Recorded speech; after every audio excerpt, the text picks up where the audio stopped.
Hello மாமீஸ், 1.5 மாதமாக ஒரு 3 விஷயத்தை நான் செஞ்சு வைக்கணும் அப்படின்ட்டு ட்ரை பண்ணிகிட்டே இருக்கேங்க. பட் இது வரைக்கும் என்னால் முடியல. இன்றைக்கி அதில் 2 எக்ஸிக்யூட் பண்ண போகிறேங்க. ஃபர்ஸ்ட் ஒன் என்னன்னு பார்த்தீங்கன்னா ட்ரை வேர்க்கடலை சட்னி தாங்க. இது வந்து கர்நாடகாவில் ஃபேமஸ் ஆனது.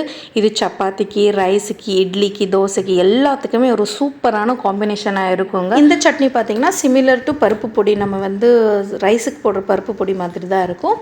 நெக்ஸ்ட் ஒன் பார்த்தீங்கன்னா தக்காளி தொக்கு தாங்க. இதுவுமே ரொம்ப நாளாக செய்யணும்னு யோசிச்சுட்டே இருந்தேன். இப்போ வந்து குட்டி பாப்போட அப்பா அவங்க அக்கா வீட்டிலேருந்து தக்காளி நிறைய எடுத்துகிட்டு வந்திருந்தாங்க. அதில் கொஞ்சம் எடுத்து அரைச்சி இந்த மாதிரி தொக்கு செஞ்சு வச்சுக்கிட்டோன்னா பார்த்திங்கன்னா இதுவுமே ரைஸு, சப்பாத்தி, இட்லி, தோசைக்கு எல்லாத்துக்குமே ஒரு நல்ல காம்பினேஷனாக இருக்கும்.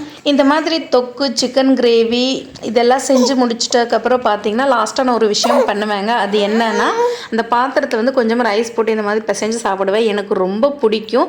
எனக்கு தெரிஞ்சு நிறைய பேர் இந்த மாதிரி செய்கிறது பிடிக்கும்னு நினைக்கிறேன். இந்த மாதிரி சாப்பிட்றது தாங்க செம டேஸ்ட்டாக இருக்கும்.